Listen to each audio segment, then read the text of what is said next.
Hello viewers, मैं राजकुमार Soni, Indian navy retired, एक बार फिर से आप सबका अपने चैनल मिलिट्री एकेडमी में स्वागत करता हूं। व्यूवर्स, आज के इस वीडियो में हम नेवी पीएफटी, जी हाँ, जिसका डेट्स नवंबर के फर्स्ट वीक यूपी रीजन का और दूसरे स्टेट्स का में भी नवंबर के फर्स्ट या सेकेंड वीक्स में डेट्स आ गए हैं, तो उसके ऊपर बात करेंगे। और ये वीडियो आपको न केवल नेवी पीएफटी बल्कि एयरफोर्स पीएफटी और दूसरी पीएफटी में भी काफ़ी हेल्पफुल होगा।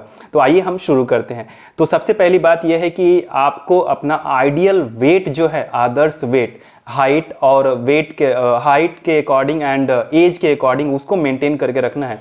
क्योंकि आइडियल वेट होने से क्या होगा कि आपको रनिंग एंड पुशअप एंड स्क्वाटअप्स तीनों में काफ़ी हेल्पफुल होगा। जब आप आइडियल वेट रहेंगे तो वेट ज़्यादा नहीं है तो आप शरीर हल्का होगा तो रनिंग में हेल्पफुल होगा।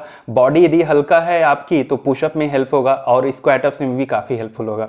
तो सबसे पहली बात कि आइडियल वेट रखें। एक कैंडिडेट को देखने से ही लग जाता है कि ये ओवर वेट है कि नहीं या अंडर वेट है कि नहीं। तो अंडर वेट तो उतना मायने नहीं रखता, बहुत ज़्यादा है तब जाके सोचना होता है, बट ओवर वेट जो है वो एक कंसर्न का रीज़न है। नॉर्मली जो वेट का एक चार्ट दिया है नेवी की वेबसाइट, एयरफोर्स की वेबसाइट में, और मेरा जो पीएफटी का वीडियो है, नेवी की जो मेडिकल की जो वीडियो, उसमें भी मैंने वो मेंशन किया हुआ है। तो उसके से जो वो वेट है आइडियल वेट, उससे 5 to 10% तक रिलैक्सेशन मिलता है, उसमें कोई इशू नहीं है। बट जब आप बहुत ज़्यादा ओवर वेट हैं तब जाके वो प्रॉब्लम होता है। और जो बहुत ज़्यादा वेट होता है जिनका, तो उनको रनिंग में भी प्रॉब्लम होती है। वो तो वैसे ही छट जाते हैं या पुशअप में डाउन हो जाएंगे या स्क्वाटअप में नहीं हो पाएगा। तो सबसे पहली बात कि जो रेगुलर प्रैक्टिस कर रहे हैं उनका वेट तो आइडियल लगभग होगा और इतनी ही डिमांड है। ऐसा नहीं कि आपको मतलब एकदम आइडियल ही होना चाहिए, थोड़ा बहुत ऊपर नीचे चलता है। तो इसका मकसद ये है आइडियल वेट होने का कि आपकी रनिंग, पुशअप एंड स्क्वाटअप में हेल्पफुल होगा, इसलिए आइडियल वेट मेंटेन करने की जरूरत है। दूसरा, चूंकि आप रनिंग करेंगे, आप पुशअप करेंगे, स्क्वाटअप्स करेंगे, तो अपने पैरों, हाथों और कमर का बहुत ध्यान रखना है। आप तेल मालिश करके पूरे बॉडी में आप अपने आप को फिट रखें। या पैरों में दर्द है, हाथों में दर्द है, तो आप गर्म पानी, नमक डाल के थोड़ा सूती कपड़े से आप सिकाई करेंगे, या घुटनों के नीचे जब आप गर्म पानी से हल्का हल्का गुनगुना गर्म पानी एंड नमक से जब आप पानी गिराएंगे तो पैरों में काफ़ी हेल्पफुल होगा, आपको रिलैक्सेशन फील होगा, जो पेन है वो चला जाएगा। इसके अलावा खाली पेट न दौड़ें जब आप सुबह रनिंग के लिए जा रहे हैं, क्योंकि रात में डिनर में भी 9 o'clock 10 o'clock जो जिस टाइम में करते हैं, तो उसके बाद आप जब सुबह दौड़ेंगे तो पूरा खाली पेट दौड़ेंगे तो वो थोड़ा सा नुकसान करता है। तो आप एक मुट्ठी चना ले सकते हैं या एक कुछ भी लाइट चीज़ें, एक एप्पल खा सकते हैं एकदम हल्की सी, ताकि रहे कि बिल्कुल खाली पेट आप नहीं दौड़ रहे हैं और थोड़ी सी एनर्जी मिल जाएगी। इसके अलावा अपनी जो प्रैक्टिस है उसको आप ईमानदारी से करें। आपकी अभी डिमांड ये है कि आप 7 मिनट में जो 1600 मीटर की रनिंग है, तो टारगेट तो 7 मिनट्स है, आप कम में करेंगे तो और बेहतर है। मे बी 6.5 या 6 मिनट 45 सेकंड में ऐसे आप प्रैक्टिस करें। 7 भी हो जाए तो कोई प्रॉब्लम नहीं है, बट उन्होंने लिखा हुआ है कि 7 मिनट, तो आप 7 में प्रैक्टिस करें। इसके अलावा 10 पुशअप की जो बात की गई है, तो कोशिश करें कि 10 पुशअप जब आप कर रहे हैं तो एक एक पुशअप के बीच में 2 या 2 से लेकर 3 सेकंड तक या 4 सेकंड तक गैप रखें। होता क्या है कि मान लीजिए कि जो 10 कैंडिडेट्स है, 20 या 25 जो भी हैं, तो जब 2-3 इंस्ट्रक्टर हैं देख रहे हैं, तो एक कैंडिडेट में यदि कोई प्रॉब्लम हो रहा है या कमर ऊपर कर लिया, नीचे हो गया पेट, तो उस समय वो क्या करते हैं, डाउन पोजिशन में ही रख के उसको मॉनिटर करते हैं, ऑब्जर्व करते हैं, या बोलते हैं ये तुम गलत कर रहे हो। तो उस कंडीशन में आप जब ऊपर उठ जाएंगे तो फिर वो एक नेगेटिव इंप्रेशन देगा और उनकी नज़र में आ जाएंगे। तो कहने का मतलब क्या है, जब आप ऊपर हो गए, अप हो गए तो अप रहिए, और जब आप डाउन हैं तो उस समय डाउन में आप 2 से लेकर 4 सेकंड तक जितना ज़्यादा आप करेंगे, वो होल्ड करेंगे बेसिकली, तो उतना आपका स्टैमिना मजबूत होगा और आपकी पुशअप और बेहतर होगी। और यही रियल में पुशअप का चेक होता है कि कितना ज़्यादा होल्ड कर सकते हैं। और यदि आप लकी हैं, सब कुछ बहुत बेहतर हो रहा है, इंस्ट्रक्टर उतने टफ नहीं है जो एग्जामिनर हैं पीएफटी के, तो आपको सीधा डाउन करके अब बोलेंगे। फॉर एग्जांपल यदि जल्दी जल्दी में यदि कराना है तो डाउन डाउन अप, लेकिन जो थोड़ा सा टफ है या किसी कैंडिडेट का प्रॉब्लम हो रहा है, वो गलत कर रहा है, तो देखिए डाउन, ए तुम क्या कर रहे हो, ऐसे मत करो, इसको देखो, इसको हटाओ, इसको बाहर करो। इस कंडीशन में आपको फिर अप, तो जितना देर मैंने बोला ये 2 सेकंड या 3 सेकंड, उतना देर आपको होल्ड करके रखना है, जो कि काफ़ी हेल्पफुल होगा यदि आप इसी तरह की प्रैक्टिस को कंटिन्यू करेंगे। तो कहने का मतलब क्या है, हर पुशअप में 4 सेकंड, 2 सेकंड, 3 सेकंड, तो 10 पुशअप में, और कोशिश करें कि 10 से 12 पुशअप भी आप प्रैक्टिस करेंगे तो बेहतर है, ताकि यदि किसी के मन में कुछ आता है कि थोड़ा एक दो और करवा लें तो उसमें कोई प्रॉब्लम नहीं हो, आप आराम से कर सकें। और स्क्वाट अप 20 स्क्वाट अप्स की बात की गई है तो आप 25 कर लें। और उसमें बहुत कुछ कैंडिडेट्स, मेरे कैंडिडेट्स के मन में कन्फ्यूजन भी हो रहा है कि स्क्वाट अप्स में पैर सटा के रखना है, क्या करना है। सी जो स्टैंडर्ड जो पोजीशन है स्क्वाट अप्स में, आपके जो पैरों के बीच में एक कंफर्टेबल गैप रहे, कोई आपको ये नहीं बोलने वाला कि इतना रखो, नहीं, आप एक कंफर्टेबल, बहुत ज़्यादा नहीं रखना है, बहुत कम नहीं रखना है, आप एक कंफर्टेबल जैसे हम विश्राम की पोजीशन में होते हैं उसमें आप आराम से रखिए और डाउन और अप होइए। और स्क्वाट अप्स में आपकी पोजीशन या तो आपके फिंगर्स जो है लॉक हो सकते हैं या ये हैंड सामने हो सकते हैं, वो कोई बड़ी बात नहीं है। आप जब प्रैक्टिस करते हैं तो तीनों चीज़ें आराम से हो सकती हैं। तो यही 3 रिक्वायरमेंट है नेवी पीएफटी की, तो उसमें आप कंटिन्यू ईमानदारी से प्रैक्टिस करें। अभी भी लगभग 7 to 10 मिनट है एक तरह से, तो करेंगे तो बेहतर है। नॉर्मली जो रिपोर्टिंग टाइम है वहाँ पे 7 o'clock 8 o'clock मॉर्निंग में दिया जाता है, ताकि रश ना हो। अभी तो कोरोना है तो और भी कोरोना प्रिकॉशंस को भी ध्यान में दिया जा रहा है। तो आप ये भी करें कि उनका सोचने का तरीका ये है कि जब सारे कैंडिडेट्स आ जाते हैं तो उनकी डॉक्यूमेंट वेरिफिकेशन के बाद तब जाके may be 10 o'clock 11 o'clock 12 o'clock भी ये पीएफटी की रनिंग शुरू हो सकती है और सारी पीएफटी हो सकती है। तो आप कोशिश करें कि 1-2 रनिंग की प्रैक्टिस या पूरी पीएफटी की प्रैक्टिस आप किसी के साथ में, आप ग्राउंड में 10 बजे 11 बजे 12 बजे जैसा कन्वीनियंट लगे आपको कर लेंगे, तो आपके मन में रहेगा कि मैंने धूप में दौड़ा हुआ है। और हाँ, बीमार नहीं पड़ना है और साथ में किसी को रखें, और ताकि यदि कुछ इशू होता है, इशू इनसे जैसे आप लगता है कि चक्कर आ रहा है, तो चक्कर आने के पीछे मेन वजह यही होता है कि आदमी हाइड्रेटेड नहीं होता। तो आप उसके पहले थोड़ा बहुत ध्यान रख के पानी उनी पी के जाएं, और डिहाइड्रेशन नहीं होना है, क्योंकि चक्कर के पीछे मेन रीजन डिहाइड्रेशन ही है। और साथ में कोई रहेगा तो आपको ज़रूरत पड़ने पर वो हेल्पिंग हैंड दे सकता है। तो ये चीज़ें आप ध्यान रखेंगे कि रनिंग की जो प्रैक्टिस है वो आप ये 10-11 बजे धूप में एक बार कर लेंगे, 2 बार कर लेंगे, तो आपके अंदर वो कॉन्फिडेंस रहेगा कि हाँ यार, मुझे धूप में दौड़ाया जा रहा है तो मैं कर सकता हूँ।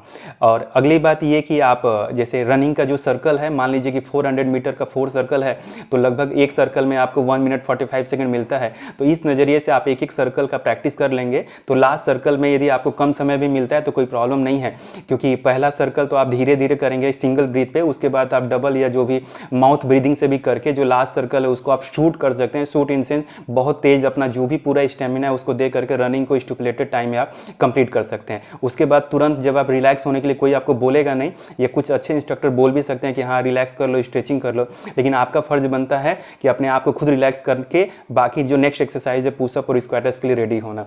तो रिलैक्स के लिए क्या कर सकते हैं, अपने जो निपल है रनिंग के बाद आप आएँ, थोड़ा सा ऐसे ऐसे हाथों को नीचे झुक के करके, एंड सबसे जो बेस्ट एक्सरसाइज है रिलैक्स होने के लिए, आप अपने निपल पे उंगली ये थंब रख के और ऐसे आप एक शेप बना लें और 3 लॉन्ग ब्रीथ, इसको आप 2 सेट 3 सेट में करके आप जैसे ही ये कर लेंगे तो आप पूरी आपकी बॉडी रिलैक्स हो जाती है। उसके बाद हल्का फुल्का स्ट्रेचिंग करके रिलैक्स होकर, ताकि मूव करते रहें, और जब आपको पुशअप एंड स्क्वाट्स के बुलाया जाता है तो आप उस समय कर सकते हैं सारे कैंडिडेट के आने के बाद।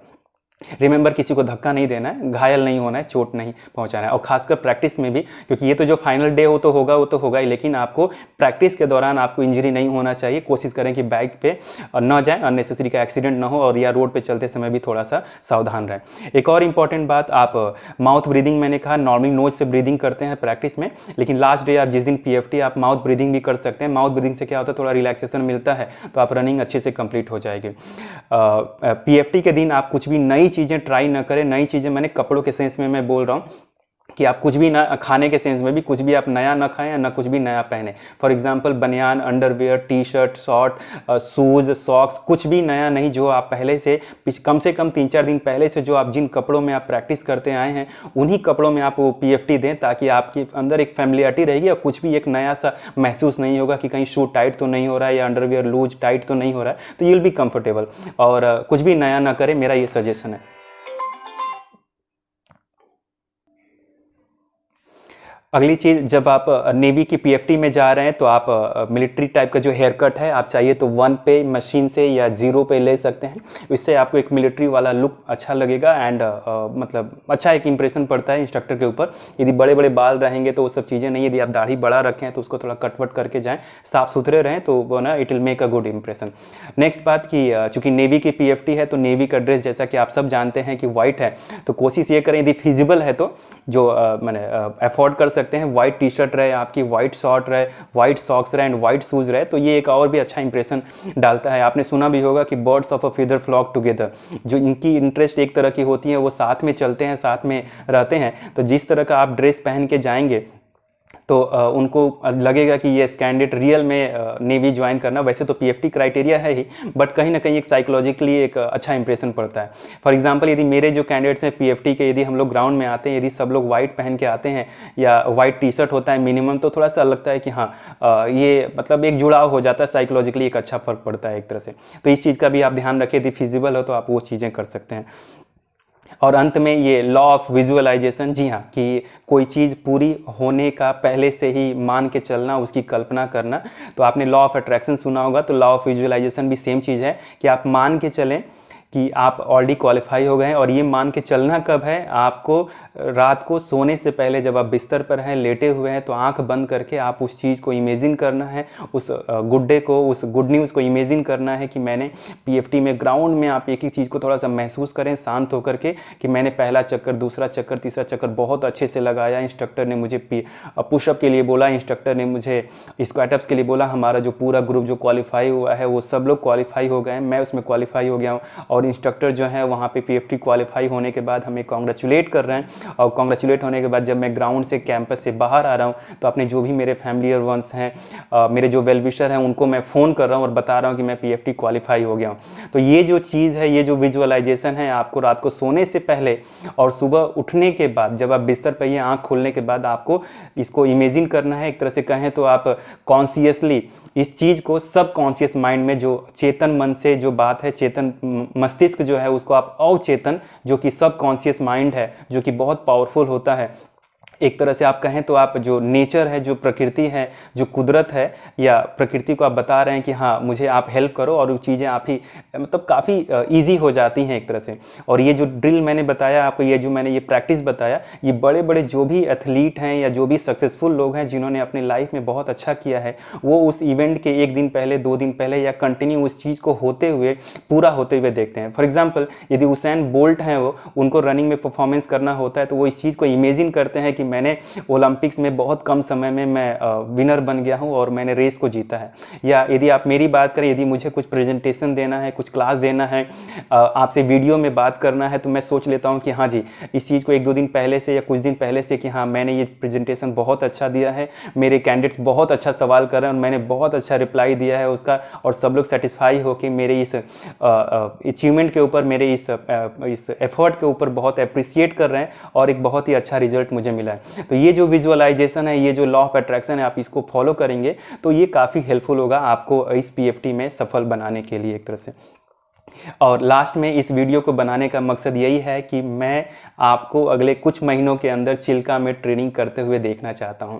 तो व्यूअर्स, यदि मुझे उम्मीद है कि पीएफटी के टिप्स के रिलेटेड ये जो वीडियो मैंने आपके लिए बनाया है, ये आपको बहुत पसंद आया होगा। यदि अभी भी आपने मेरा चैनल सब्सक्राइब नहीं किया है तो चैनल सब्सक्राइब कर लीजिए, और यदि सब्सक्राइब कर लिया है तो लाइक, शेयर एंड कमेंट करके मुझे आप और एनर्जी दीजिए, ताकि और भी बेहतरीन वीडियोज़ मैं आपकी सफलता के लिए बना सकूँ।